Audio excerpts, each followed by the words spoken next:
Josh Hawley thought he could never be defeated. But today, after Cori Bush's attack, the truth that emerged would shock all of America. The 175 people in the studio were about to witness one of the most explosive moments in U.S. politics. The CNN studio lights blazed with an intensity that matched the class and ideological warfare about to ignite between two of Missouri's most polarizing political figures. It was a bitter February evening in 2026, and what was supposed to be a civilized discussion about healthcare policy was about to become the most explosive revelation about corruption and hypocrisy in American politics. Cori Bush, 47, sat composed in her vibrant purple blazer that seemed to radiate the strength she had drawn from years of struggle. Her natural hair styled in a professional afro, eyes reflecting the quiet determination that had carried her from the streets of Ferguson to the halls of Congress. Across from her, Josh Hawley, 44, adjusted his crisp navy blue tie with the calculated precision of someone who had spent his entire career climbing political ladders. His perfectly styled brown hair and rigid Ivy League bearing radiating the kind of privilege that had never known real hardship. The moderator, CNN's Anderson Cooper, had introduced this as a discussion about healthcare access and economic policy. But everyone in that studio sensed they were about to witness something far more explosive than policy debate. The audience of 175 invited guests represented the heart of America's healthcare crisis. Patients struggling with medical debt, healthcare workers fighting for better conditions, insurance executives defending their profits, and political observers who lived for moments when the mask of civility slipped and true motivations emerged. Social media was already buzzing with anticipation as the hashtag Cori versus Hawley began trending before the debate even officially started. What none of them knew was that Cori had spent months investigating something that would shake the healthcare establishment to its core. Hidden in her briefcase was evidence so damaging it would expose a web of corruption connecting pharmaceutical companies, insurance giants, and politicians like Hawley who enriched themselves while ordinary Americans died from lack of access to basic medical care. Before we dive into this incredible story, hit that like button and subscribe so you don't miss any of the explosive political drama we cover. Trust me, you won't want to miss what happens next. This wasn't just another political debate. This was the moment when America's healthcare divide collided with its deepest class tensions, live on national television. Josh Hawley had spent the months leading up to this debate positioning himself as the champion of working-class Americans against what he called the socialist takeover of healthcare. As Missouri's junior senator and a rising star in conservative politics, he had built his national profile on populist rhetoric that blamed America's problems on liberal elites while quietly serving the interests of corporate donors. At 44, he stood 6 feet 1 inch with the kind of polished presence that concealed a calculating ambition behind folksy Missouri charm. Hawley's supporters saw him as the only politician brave enough to stand up to the medical establishment's attempt to socialize American healthcare.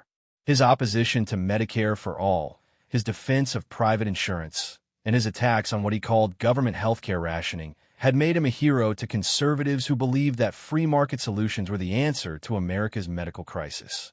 He had positioned himself as the defender of healthcare freedom against democratic attempts to impose European-style socialism. But behind Hawley's populist facade lay something much darker and more calculating.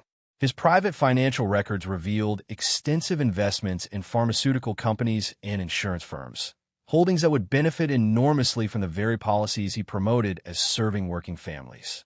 He had used his position on the Senate Health Committee to advance legislation that enriched his portfolio while making health care less accessible to the constituents who had elected him.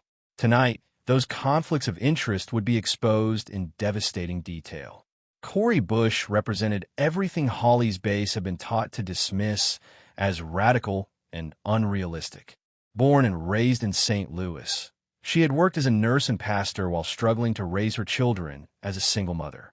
Her experience during the Ferguson uprising had politicized her, showing her how systemic injustice affected every aspect of life, from policing to healthcare to housing. At 47, she carried herself with the quiet strength of someone who had survived poverty, domestic violence, and homelessness while never losing her commitment to fighting for others facing similar struggles. Bush's supporters saw her as living proof that the American dream was still possible when the system worked as intended, but also as evidence of how many barriers the system placed in front of working families. Her journey from nurse to congresswoman embodied both the possibility of individual advancement and the need for systematic change to make that advancement accessible to everyone. Her advocacy for Medicare for all, her support for housing as a human right, and her calls for criminal justice reform reflected her understanding that social problems were interconnected and required comprehensive solutions.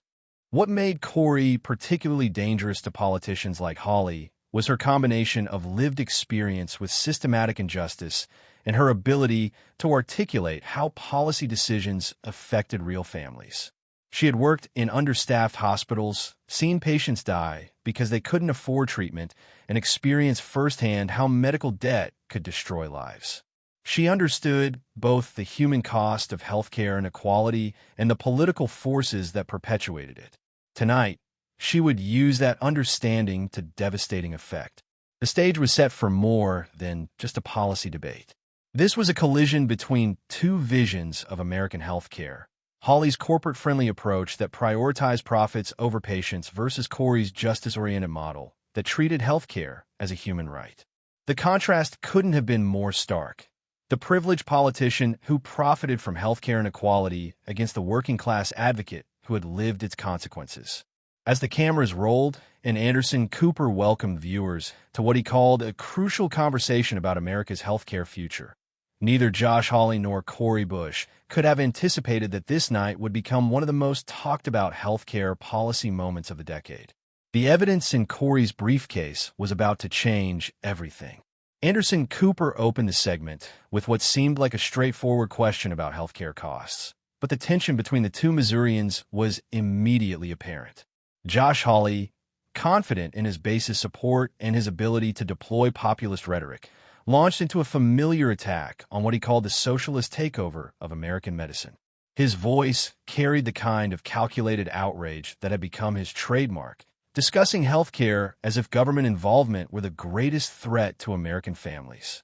The reality that people like Congresswoman Bush refused to acknowledge, Hawley began, his tone already carrying the condescending edge that suggested he viewed himself as the adult in the room, is that we have a healthcare crisis in this country because government interference has driven up costs and reduced quality. When you have politicians promising free healthcare for everyone, you're really talking about ration care and massive tax increases that will destroy working families. The audience murmured appreciatively.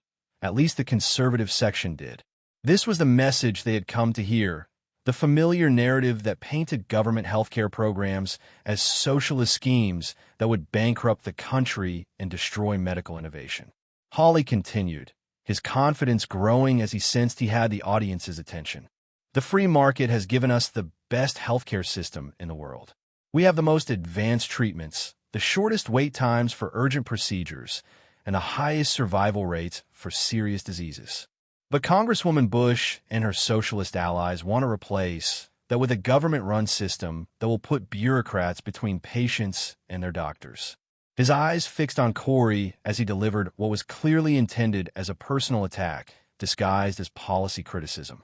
When you have politicians who have never run a business, never met a payroll, never had to make the hard decisions about resource allocation, proposing to take over 1/6 of the American economy, you're talking about a recipe for disaster. The studio audience shifted uncomfortably. While Hawley hadn't mentioned Cori's background directly, everyone understood the implicit attack on her working-class credentials versus his Ivy League education and business experience. When Cooper turned to her for a response, Cori leaned forward slightly, her voice steady but carrying an undercurrent of steel that those who knew her recognized as dangerous. Senator Hawley, it's interesting that you talk about resource allocation and hard decisions. She began, her slight Missouri accent making her words even more powerful in contrast to Hawley's polished delivery.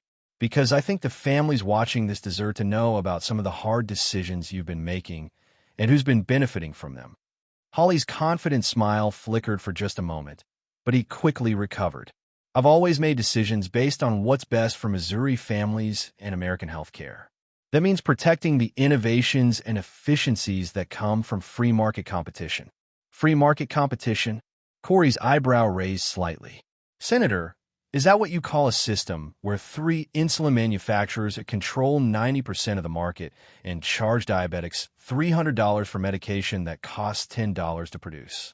That's exactly the kind of oversimplification that shows why government shouldn't be running healthcare. Hawley shot back, his voice rising. Pharmaceutical development requires massive investments in research and development. If you destroy the profit incentive, you destroy innovation. The audience was getting restless now, sensing that this was moving beyond policy disagreement into fundamental questions about whose interests the healthcare system should serve. Destroy innovation? Cori's voice carried a dangerous edge now. Senator, before we continue this conversation about innovation and profit incentives, I think this audience needs to know about your own profit incentives. She reached for her briefcase, and the atmosphere in the studio immediately changed. Hawley's expression shifted from confident to wary as Cori pulled out a thick folder filled with documents. These are financial disclosure forms and investment records, she said, her voice cutting through the sudden silence. I think they're very relevant to our discussion about who benefits from current healthcare policies. Hawley's face went pale. What are you doing? He asked, his voice losing its earlier authority. I'm about to show this audience exactly why you oppose Medicare for all and defend pharmaceutical price gouging, Cori replied, opening the folder. Because you're not just a senator voting on healthcare policy, you're an investor profiting from healthcare inequality. The studio fell completely silent. Even Cooper looked surprised by this unexpected turn. The cameras zoomed in on both participants. Hawley's face a mixture of panic and anger, Cori's expression calm but determined. This is Senator Hawley's investment portfolio as of December 2025, Cori continued, pulling out several documents marked with official letterheads. It shows holdings worth over $2.3 million in pharmaceutical companies, insurance firms, and medical device manufacturers. She held up the first document. Specifically, Senator Hawley owns significant shares in Moderna, Pfizer, Johnson & Johnson, United Healthcare, Anthem, and Bristol-Myers Squibb, all companies that would see their profits devastated if we implemented Medicare for all. The audience was riveted now, many leaning forward in their seats. This wasn't the policy debate they had expected. This was a real-time exposure of financial conflicts of interest. Hawley attempted to respond, but his voice cracked slightly. Those investments aren't a blind trust. I don't make decisions based on personal financial interests. A blind trust? Cori's voice carried a note of incredulity. Senator Hawley, these documents show that you moved money into pharmaceutical stocks just 2 weeks before voting against the Prescription Drug Price Reduction Act. She pulled out another document. This is your trading record from September 2025. You purchased $150,000 worth of insulin manufacturer stocks on September 12th. On September 26th, you cast the deciding vote against legislation that would have capped insulin prices at $35 per month. The studio erupted in gasps and shocked murmurs. This was moving into territory that suggested not just conflict of interest, but potentially illegal insider trading. The timing shows you bought insulin stocks knowing you would vote to protect their pricing power, Cori continued, her voice steady despite the explosive nature of what she was revealing. Diabetic families in Missouri are rationing insulin because they can't afford it, and you're profiting from their suffering. Hawley's composure was cracking visibly now. The confident populist who had entered the studio was being replaced by someone who looked genuinely frightened by what was being exposed. This is a political hit job, he managed to say, his voice lacking any of its earlier authority. You're taking routine financial disclosures out of context to distract from your radical agenda. Out of context? Cori held up the documents. Senator, these show a clear pattern of you using inside information from Senate committees to make profitable investments while voting against the interests of your constituents. She turned to face the cameras directly, speaking not just to the studio audience, but to the millions watching at home. What we're seeing here is exactly what's wrong with American healthcare. We have politicians who claim to represent working families while secretly profiting from the system that's bankrupting those families. The audience was completely silent now, hanging on every word. Senator Hawley talks about protecting healthcare innovation, but what he's really protecting is his own investment portfolio. He opposes Medicare for all, not because it would hurt patients, but because it would hurt his bank account. She pulled out yet another document. This is even more damaging. Investment Advisory 2025-0847 shows that Senator Hawley received private briefings from pharmaceutical lobbyists before making his stock purchases.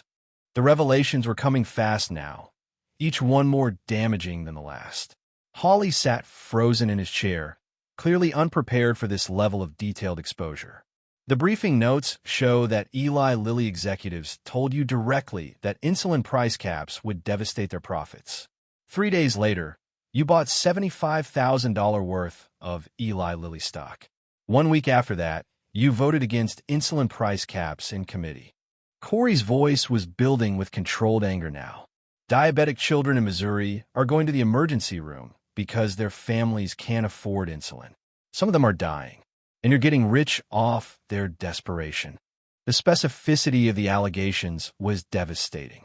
These weren't vague accusations about corporate influence. These were detailed claims backed by financial records showing how a senator had enriched himself while his constituents suffered. Hawley finally found his voice, but it was weak and defensive. Healthcare policy requires understanding complex market dynamics. Sometimes that means consulting with industry experts. Consulting with industry experts? Cori's voice rose. Senator, you received private information about corporate strategies and then used that information to make profitable investments while voting to protect those same corporations. She held up another document. This is the smoking gun. Email communication 2025-1203 between you and your financial advisor, discussing how to maximize portfolio returns from healthcare policy positions. The implications were staggering. The audience was beginning to understand that they weren't just witnessing a policy debate. They were learning about systematic corruption at the highest levels of government. Your own email says, and I quote, "The insulin vote is a goldmine. Public opposition will drive stock prices down before the vote, but our inside information shows the vote will fail. Perfect buying opportunity," Cori read aloud. The studio erupted. Even conservative audience members who had come to support Hawley looked shocked and betrayed. The idea that a senator was trading on inside information about healthcare votes while people died from lack of access was beyond anything they had imagined. Cori stood up now, her presence commanding the entire studio. This is what we're fighting against in American healthcare.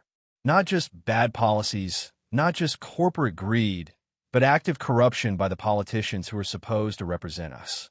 She turned back to Hawley, who was slumped in his chair, looking like a man whose entire political future had just evaporated. You want to talk about resource allocation, Senator? You want to talk about hard decisions? Let me tell you about some real hard decisions. I've watched parents choose between buying insulin for their diabetic child and paying rent. I've seen families declare bankruptcy because someone got cancer. I've held the hands of patients who died because they couldn't afford treatment. The cameras caught the faces of individual audience members, healthcare workers who looked vindicated, patients who seemed angry and hurt, ordinary families who appeared shocked by the level of corruption that had been exposed. Those are hard decisions, Senator. Your hard decision was whether to buy pharmaceutical stocks before or after you got the insider information about how you would vote. The contrast was stark and devastating. Here was Cori, a former nurse who understood healthcare from the perspective of both provider and patient, exposing the systematic corruption of someone who had turned his Senate position into a personal enrichment scheme. You want to know the difference between us, Senator? Cori asked, her voice steady but powerful.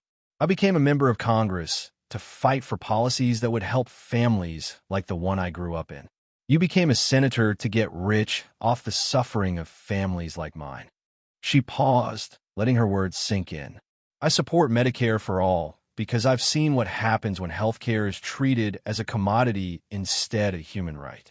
You oppose Medicare for all because you've invested your personal wealth in maintaining that commodity system. The audience was completely silent now, many looking genuinely shaken by what they had learned. Anderson Cooper, professional journalist that he was, attempted to give Hawley one final chance to respond. Senator Hawley, these are serious allegations about conflicts of interest and potential insider trading. How do you respond? Hawley's answer was telling in its desperation. This is all taken out of context, he said, his voice barely above a whisper. Senate service requires complex financial arrangements that civilians don't understand. Civilians? Cori's voice carried a dangerous edge. Senator, we're talking about you using classified committee information to enrich yourself while voting against the interests of the people who elected you. That's not complex financial management. That's corruption. She held up the documents again. These aren't complex arrangements. These are simple transactions. You get inside information, you buy stocks, you vote to protect those companies, you profit while your constituents suffer. The final exchange crystallized everything wrong with American healthcare policy. Here was a politician who had built his career on populist rhetoric while secretly enriching himself through the very corporate interests he claimed to oppose. When confronted with evidence of systematic corruption, his only defense was to claim complexity and attack the messenger. As the segment officially ended, Hawley gathered his materials quickly, clearly wanting to escape as fast as possible. Gone was the confident populist who had entered the studio, replaced by someone who looked genuinely defeated by his own exposed greed and hypocrisy.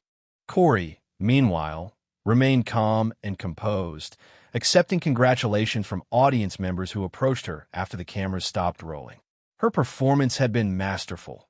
She had used Hawley's own financial records and communications to expose a pattern of corruption that went to the heart of America's healthcare crisis. The immediate aftermath was unlike anything CNN had ever experienced. Social media exploded with clips of Cori's document presentation, reaction videos, and analysis of what this meant for healthcare policy and political corruption. Hashtag Hawley Exposed began trending within minutes, followed quickly by hashtag healthcare corruption and hashtag Cori Bush wins. Conservative commentators struggled to defend Hawley, with many simply refusing to address the substance of the financial documents Cori had presented. Some attempted to claim the documents were fake or taken out of context, but the Senate Ethics Committee was forced to announce an immediate investigation when journalists began requesting copies of Hawley's financial disclosures. Healthcare advocates who had been fighting pharmaceutical price gouging and insurance company profiteering felt vindicated, but horrified by the explicit nature of the corruption revealed in Hawley's own records. The idea that senators were using inside information to profit from healthcare votes, while constituents died from lack of access, was shocking even to those who had been tracking these issues closely. Perhaps most importantly, the exposure sparked a broader conversation about financial conflicts of interest in healthcare policy. The documents Cori had presented weren't just evidence of individual corruption. They revealed systematic problems with how elected officials could profit from policy positions that affected life and death issues for their constituents. Within 24 hours, multiple ethics organizations and federal prosecutors announced investigations into Hawley's trading patterns. The explicit evidence of insider trading that Cori had revealed provided exactly the kind of documentation that federal investigators needed to prove securities fraud. Josh Hawley attempted damage control with a carefully crafted statement released through his office. The documents presented by Congresswoman Bush were taken completely out of context and misrepresent routine financial management practices that are fully compliant with Senate ethics rules. Ms. Bush's political motivations are clear, and her selective presentation of private financial information represents exactly the kind of character assassination that has poisoned political discourse in this country. But the damage was done.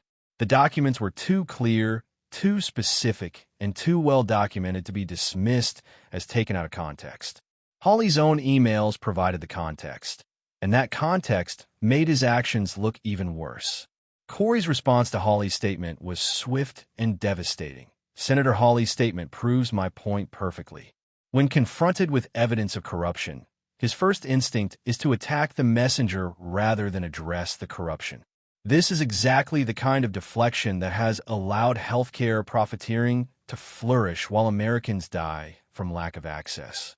She continued, "The American people deserve healthcare policies that prioritize patients over profits, and they deserve senators whose financial interests align with their constituents' needs rather than with corporate bottom lines." What we saw in those documents was a clear pattern of using public office for private gain, and that's completely unacceptable. The broader implications of the confrontation extended far beyond healthcare policy. The documents had exposed something that ethics experts have long suspected but rarely been able to prove: that some elected officials were using their positions to enrich themselves through investment strategies based on insider knowledge of policy decisions. It also highlighted the importance of having authentic working-class voices like Cori in positions of power, people who understood both the human cost of policy decisions and the political forces that shaped those decisions. The contrast between her lived experience with healthcare inequality and Hawley's abstract discussions of market dynamics had been stark and powerful. For many Americans, the confrontation served as a wake-up call about the importance of financial transparency and conflict of interest rules for elected officials. The revelation that senators could profit from votes on healthcare policy, while constituents suffered from lack of access, forced a national conversation about the relationship between money and political power. The debate also demonstrated the power of documented evidence in exposing corruption. Cori's success hadn't come from rhetorical skill or moral arguments alone. It had come from systematically presenting financial records that proved corrupt intent in Hawley's own words and transactions. 3 months after the confrontation, Josh Hawley's political career was effectively over. Multiple federal investigations into his trading patterns have been launched, several of his major donors had abandoned him, and Missouri voters were demanding his resignation. The revelations about systematic corruption had destroyed his credibility with moderate voters while failing to energize his base, who were uncomfortable with the explicit nature of the profiteering that had been exposed. The federal investigation into insider trading based on the documents Cori had revealed was moving forward rapidly, with prosecutors expressing serious interest in the correlation between Hawley's committee positions and his investment decisions. Multiple financial institutions were cooperating with the investigation, providing additional documentation of suspicious trading patterns. Cori, meanwhile, had used the moment to build an even larger platform for healthcare justice advocacy. Her methodical approach to exposing Hawley's corruption had demonstrated the kind of investigative and political skill that many believed was essential for holding corporate interests accountable. But perhaps the most important outcome was the broader conversation the confrontation had sparked about the role of money in healthcare policy. The documents Cori had presented weren't just evidence of one senator's corruption. They had revealed systematic problems with how financial conflicts of interest could distort policy decisions on life and death issues. The Securities and Exchange Commission announced new rules requiring more detailed disclosure of trading activity by elected officials, particularly around votes that could affect the value of their holdings. Congressional ethics committees strengthened their oversight of member investments, and several states passed laws requiring their federal representatives to put their assets in truly blind trusts. 6 months later, when ethics historians looked back at this moment, they would identify it as a turning point. The night when the hidden financial motivations behind healthcare policy opposition were finally exposed for all to see, and when the difference between public service and private enrichment was made crystal clear. The confrontation between Cori Bush and Josh Hawley would be remembered not just as a political moment, but as a crucial accountability moment, a clear example of how systematic corruption could persist under the cover of policy disagreements, and how authentic public servants could expose and combat that corruption. The lesson was simple but profound. In American healthcare, the fight for justice required leaders who understood both the human cost of inequality and the political forces that perpetuated it. Hawley had learned that lesson the hard way, while Cori had demonstrated its power in the most public way possible. As the story continued to ripple through American politics and healthcare policy, one thing became clear: The age of politicians being able to profit from healthcare votes while constituents suffered was coming to an end. The Hawley documents had changed the rules of the game, and authentic advocates like Cori were the ones best positioned to ensure that healthcare policy served patients rather than portfolios. This wasn't just the story of a political confrontation. It was a reminder of what healthcare advocacy could and should look like when conducted by people with the lived experience, investigative skills, and moral courage necessary to expose systematic corruption. It was the night Cori's documents reminded America that healthcare was a human right, not an investment opportunity, and that the fight for that principle was far from over.